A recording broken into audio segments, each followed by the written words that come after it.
Well, two firsts on this trip. First time I've ever shot a bull while it was fighting, and first time I've ever extracted an elk from a lake.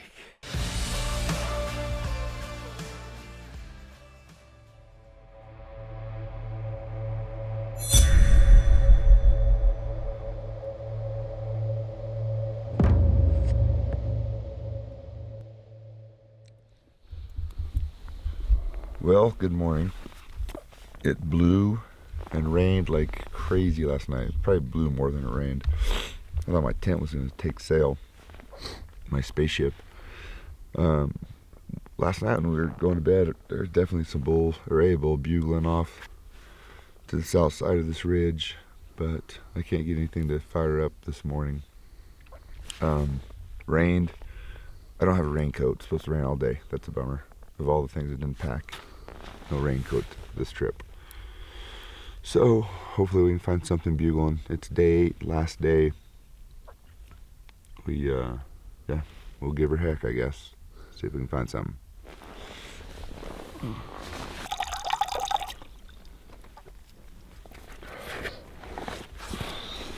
Don't have a lot of water, but it's one of those mornings I have to have some coffee.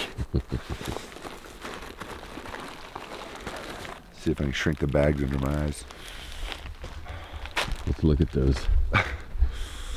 It's a rough night. Rough night.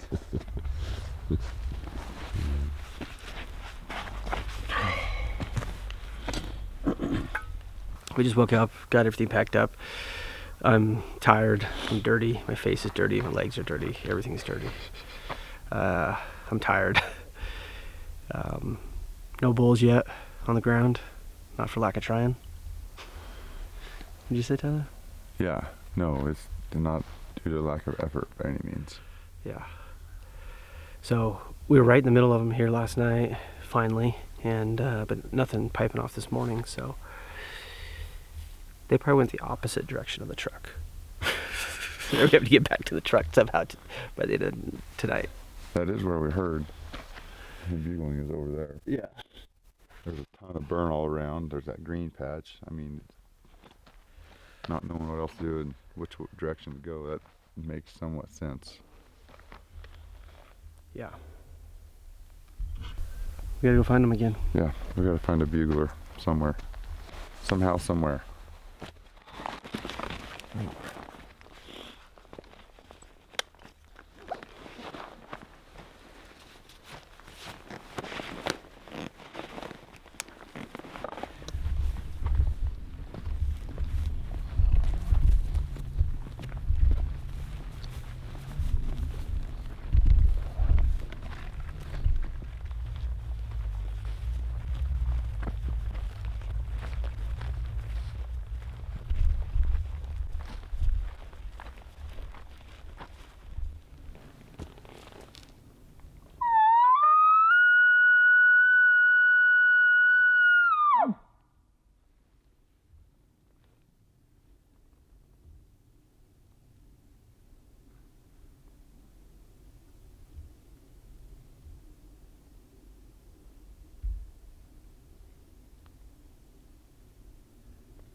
Hear that? Okay. There's a bugler.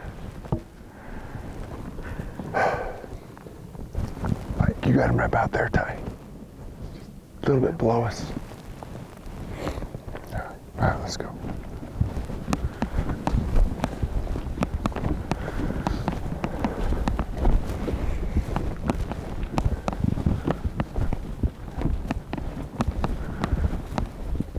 I should get that off my back.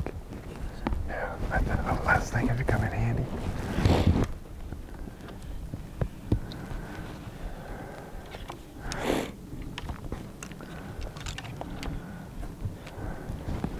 I was thinking this would come in handy here in a little bit.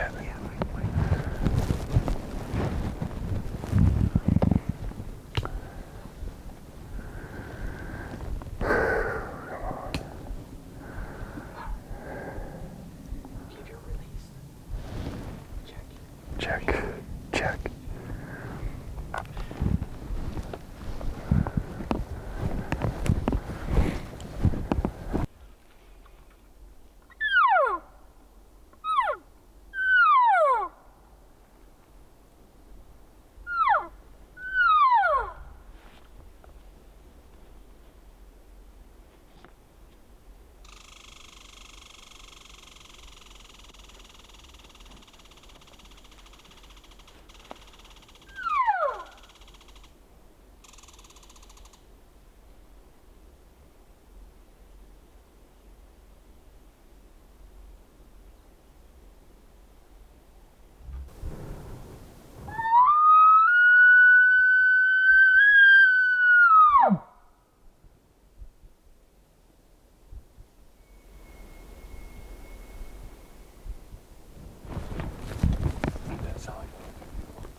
blow off. He didn't break brush and just get out of here.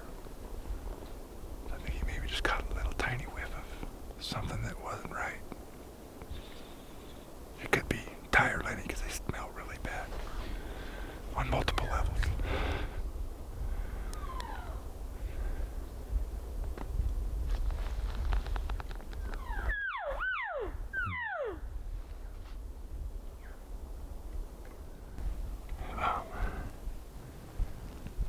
I'm still not convinced there wasn't one lower, because those first bugles were way down there. It seemed way down there. And then all of a sudden there's one up high. That's why I wish I could have saw it better. It might have been that same 5-point that came in on me. Might have been. Because it was just a graduated raghorn 5, and he seemed pretty spindly. Yeah, I bet it's him.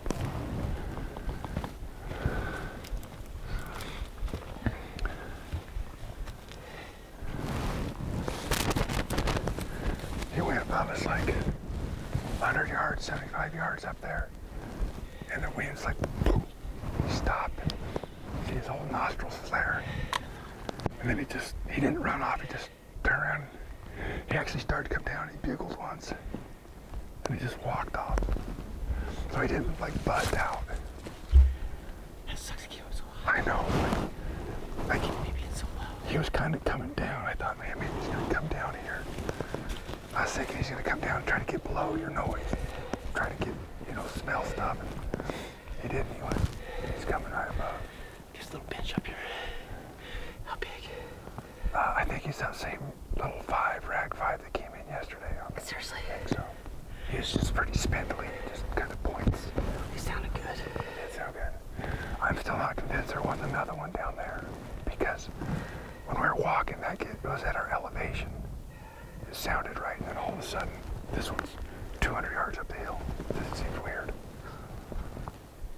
That's why I'm wondering if that one down there is got the herd and the little satellites just hanging out around or something. I don't know. But I didn't get a good eye of his horns, but he looked really similar. Of course, all rag 5s look the same. So I don't know. But yeah, I saw him just kind of slipping through the trees. We need a little luck.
yards, 300 yards, I think.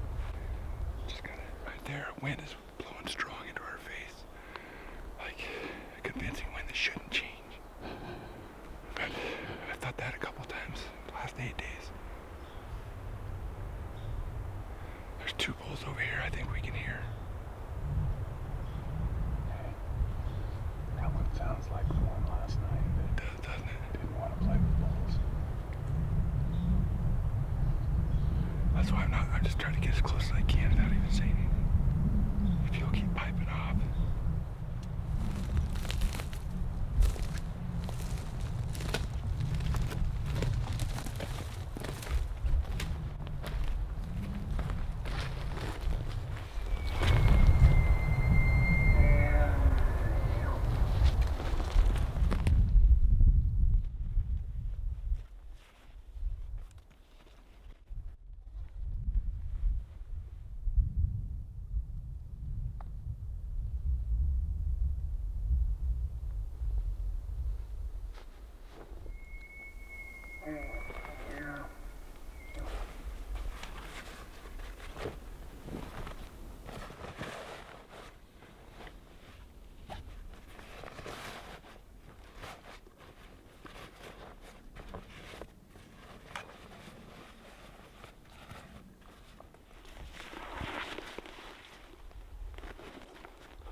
See, I told you your smoke sucks. My smoke's way better than yours. My smoke goes away from the elk.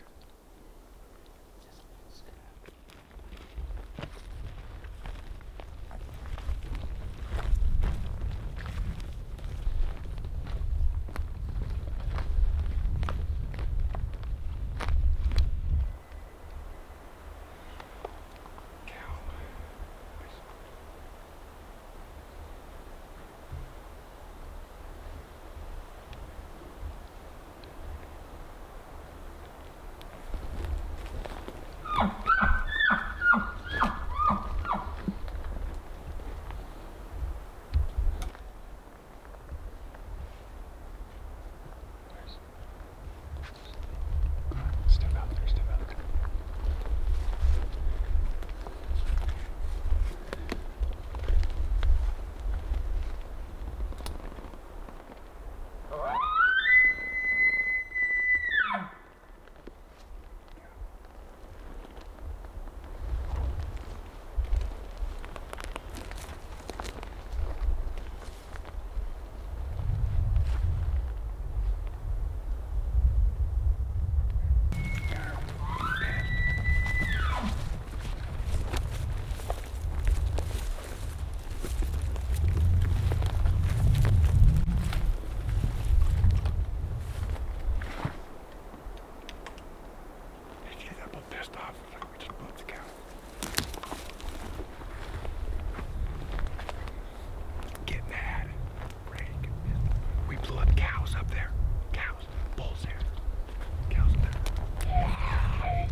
Tell me what just happened.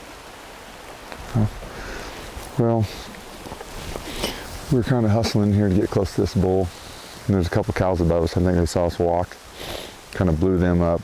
They kind of went up. They could have come down, I don't know for sure, but this bull was bugling in this area. It's down below us, just going off, and it started raining, which is a little bit of a problem for me. I mean, problem, not problem. I left my raincoat because I looked at the stupid forecast, and like the 7-day future cast had 0 rain. Like there's a tiny percent chance. It's like 5% chance.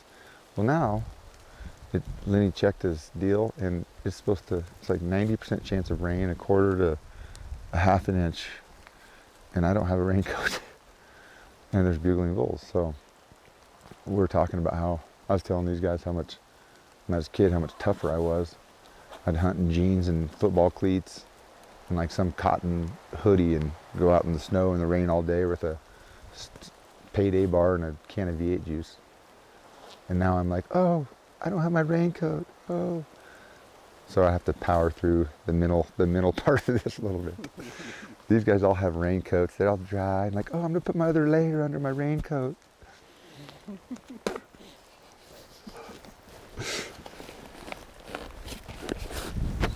almost can bring my.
Thomas? I can't tell if it's a hunter or not.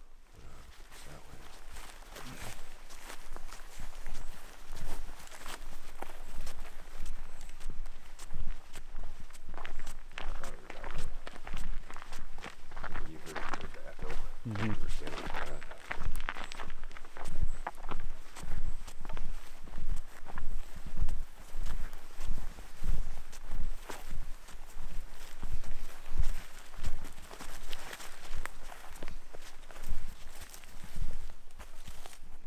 Probably Thomas.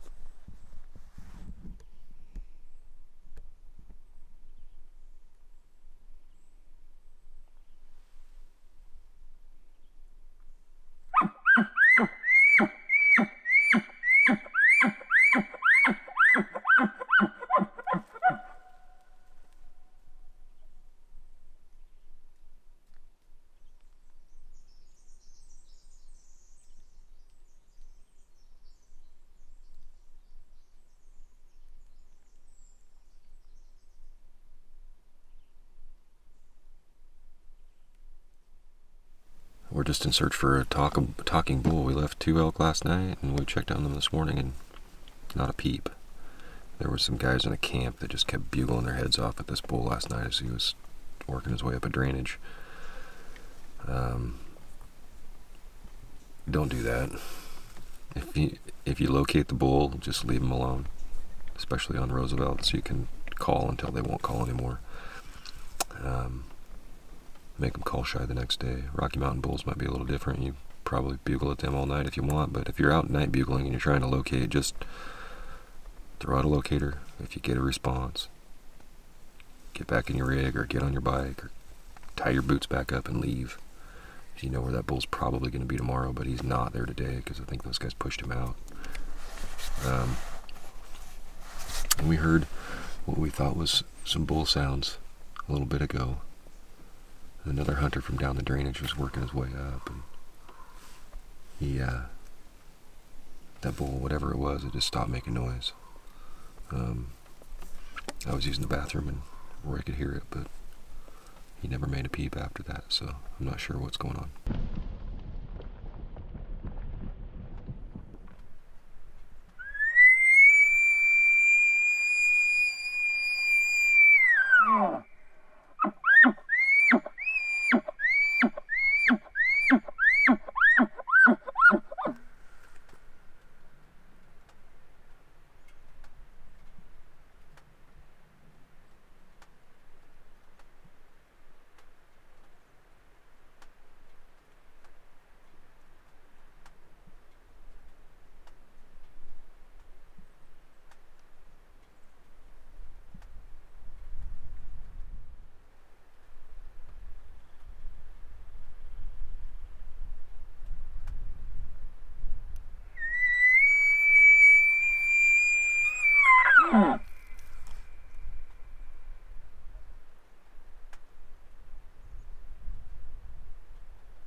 reason why I kept calling is because I could have swore I heard those that deep Mm-hmm. through the wind. And then that confirmed it was over there. Or a bull anyway. So we'll take that first road. Come down in there. See what we do.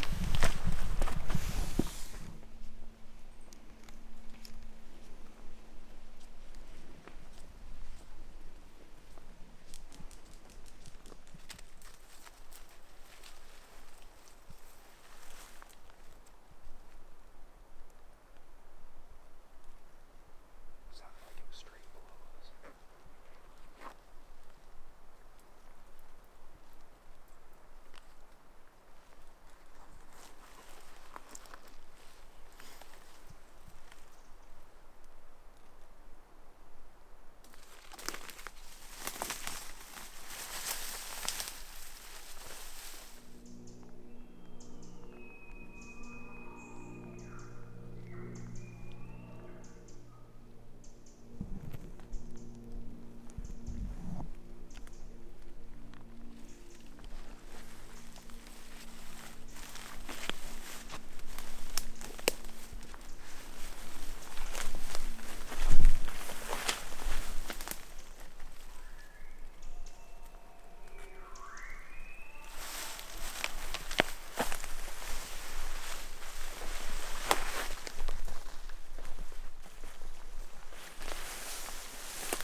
Did you ever see him? So, that bull that we've been on several times in the last 4 or 5 days, we had him under 10 yards, as you're going to see in that video. And he pushed into the nastiest, thickest stuff. We pushed in after him. I was expecting it to be a little better than it was in there. It's fairly open on the fringe, but it was just 10 to 15-year-old hemlock and fir, and it's half of it's laid over for some reason. And then you mix in some alder in there, and some salmonberry and devil's club, and lots of sword fern.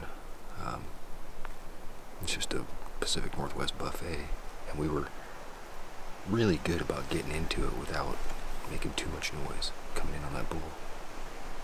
And when we got right in close and I bugled at him and chuckled, and then finally, as we worked in, he started to come, which is unusual for him. He hasn't done that yet, but he broke, and he came in, and I thought he was going to circle around underneath him and try to get to where my wind was going, which is to my right at like 2 o'clock.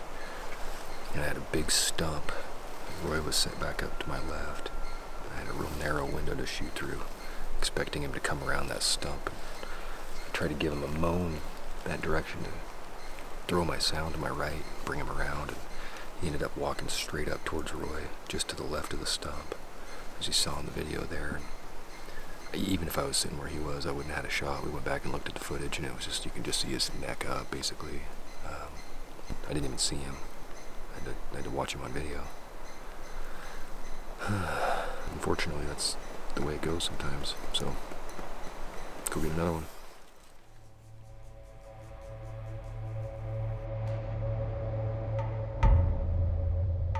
Hopefully we can get lucky and. Yeah, luck's got to change at some point, right? Got to.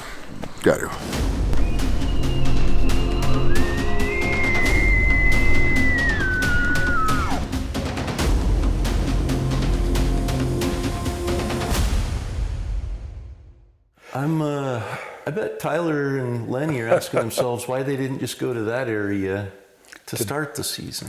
To begin with? Yeah.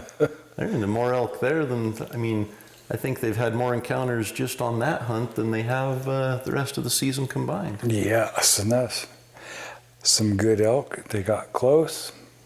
It's nasty country again. They're in, they're bivvied out overnight in pretty remote, nasty country, but at this point, I don't think they really care about that. No.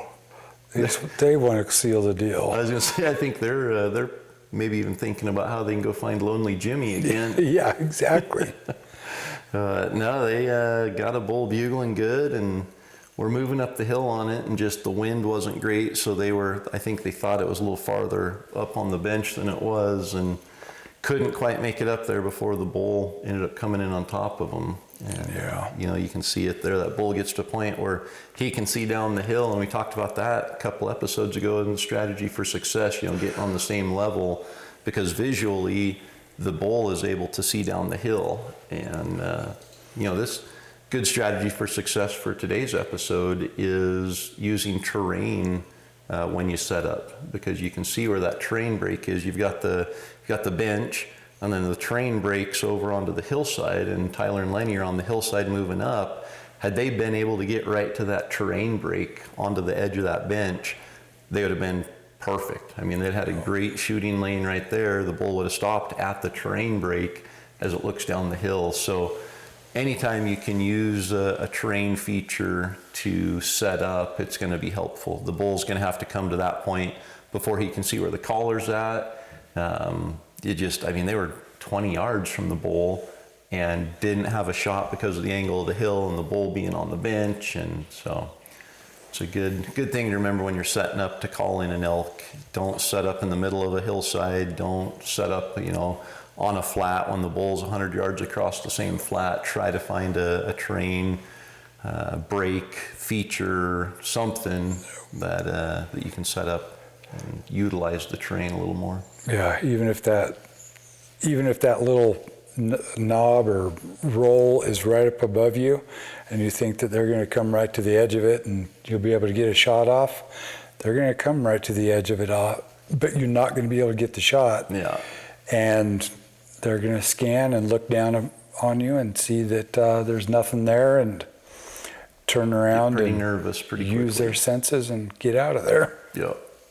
So they had a close call there, and then they got on another bugling bull, and were moving in on it, and ended up bumping cows. And then I can't say anything, but Tyler is hunting in a bivvy situation the end of September in the backcountry in Idaho, and forgot his raincoat. So it's starting to dump rain, and Tyler has no raincoat. So we'll see what the evening brings. But Yeah. they're definitely in the elk. Yep.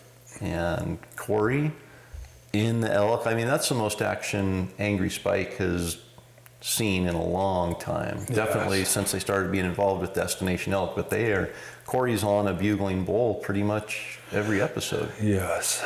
And he's on another good one this time. You can tell he's tactics have changed slightly. Yeah. He's moving in aggressively, but not calling nearly as aggressively. And I don't know how long he was in with that bull close, but it was another close call. They're pushing in in that thick country. You can't tell exactly how far away the bugles are coming from. I think he's doing a great job as far as limiting how much he's calling, but pushing in, trying to get close. I mean, the bull's bugling on its own. Yeah. And they end up 10 yards from it, I think, and where you see it there. And you can see, we can barely see it on camera, you know, even with the camera focused on the elk, and they're only 10 yards away from it. So it shows you the kind of shooting range you're dealing with. Yeah. He wishes he was back in that clear cut now. Yeah, exactly. But Cory he had some good advice, you know, talking about road bugling at night and locating elk at night. Good strategy to have, but when you locate an elk at night, you're on a road, you're at a vehicle, you know, close to it, whatever, locate it and then be quiet. Don't sit there, as tempting as it is to keep the elk bugling over and over. You want to hear it, it's exciting to finally hear bugles, but the elk can get wise to that. And they mentioned, you know, they got a bull to bugle, and then a little ways down the canyon or something, there's another camp, and the hunters were a couple hours bugling at the elk after dark and just kept bugling, and by the next morning the elk was quiet, wasn't bugling, and couldn't locate it. So definitely good advice there. If you're going to locate elk after dark, locate them and then mark them and move on. Be quiet. So giveaways today. The episode giveaway includes the Backcountry Z trekking pole from Peaks. That's the Peaks product. We've got the Mountain Ops Bull Rush that's sold out, a tub of Ignite in Bull Rush, and a $100 gift card to Mountain Ops. We've got the Yeti Destination Elk V5 custom engraved travel mug, and Yeti, the new Yonder bottle. These are awesome. I mean, it's a Yeti product, so you know the quality, and it's lightweight. So now we can actually carry Yeti water bottles with us in our pack hunting. Got that, and the Rocky Mountain Elk Foundation is throwing in a 1-year membership and a t-shirt, hat, swag package. So all you have to do to enter that, comment down below.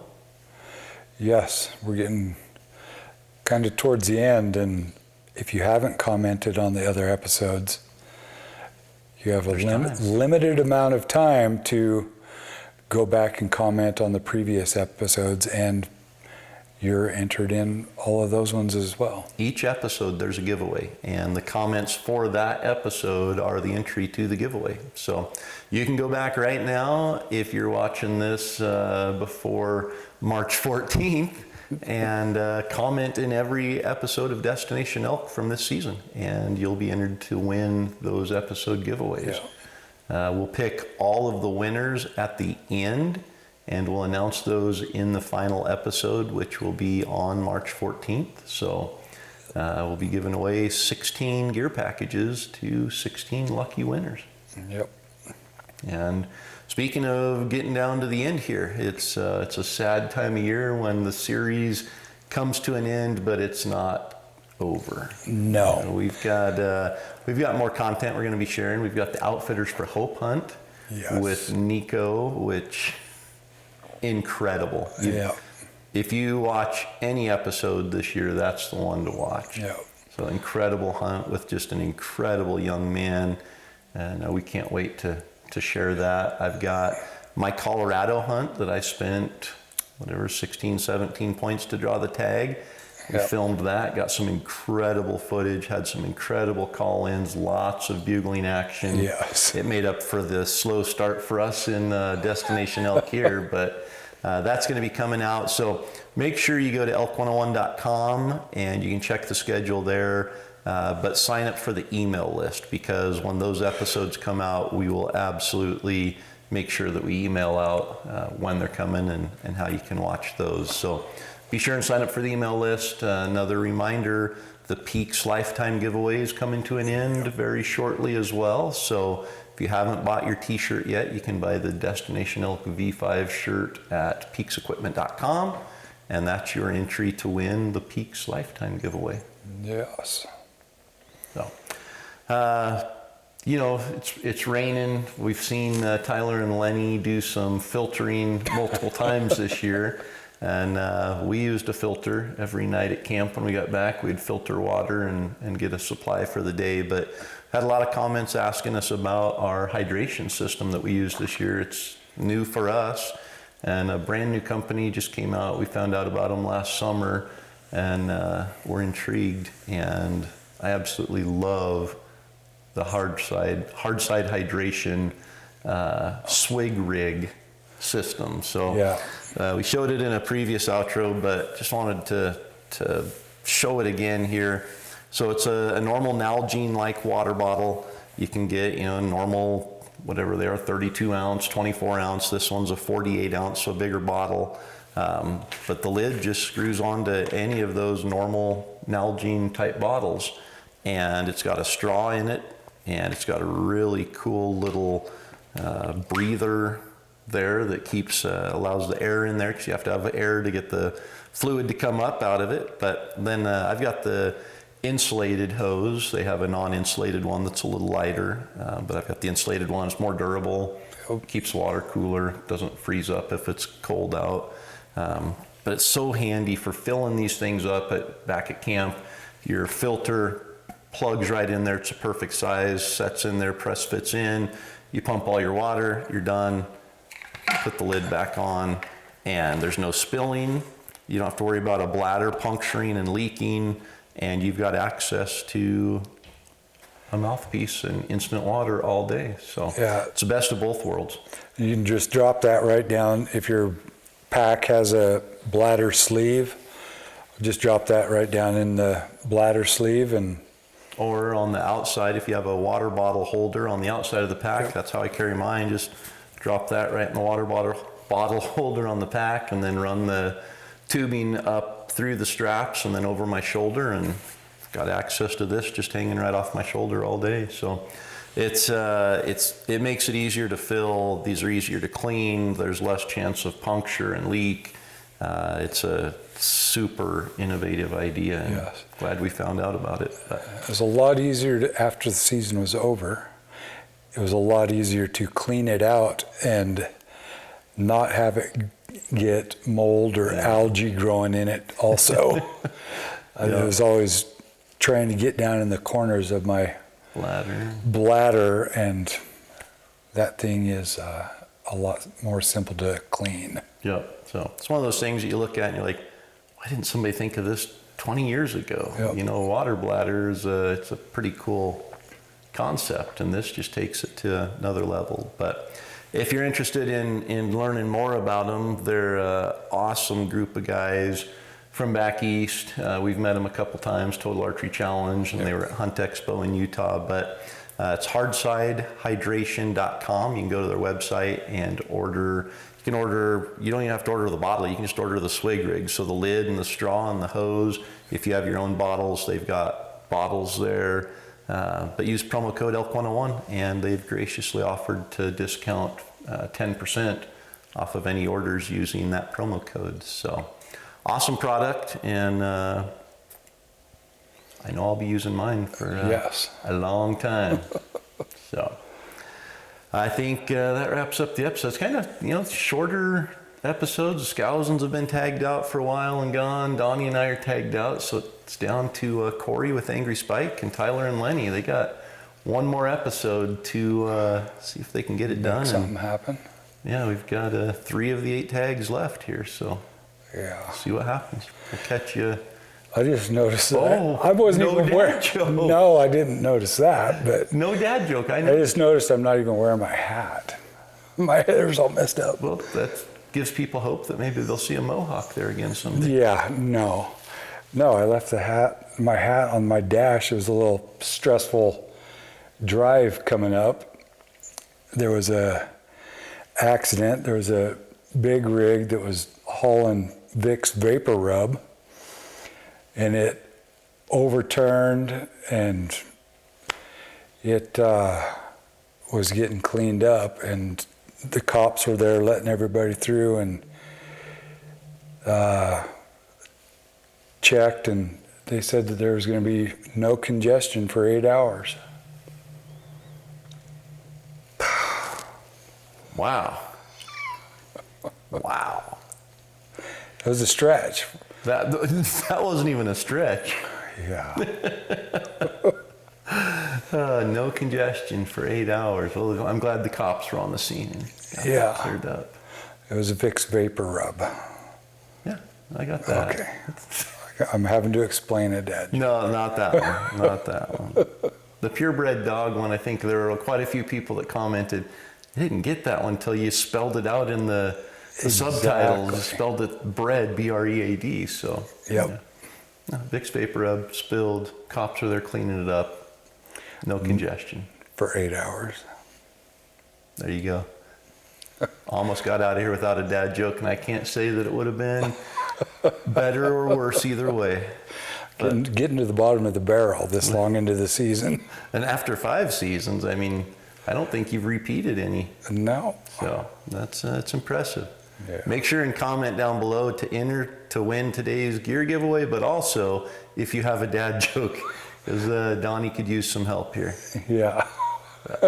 We'll catch you in the next episode. Episode 16 is next, but it's not the last episode. So next episode will be the evening of day 8, which will be the last evening of hunting, but then we have a special bonus, episode 17 coming. So got a couple more. We got your back for a couple more here. So we'll catch you in episode 16 here in a couple days.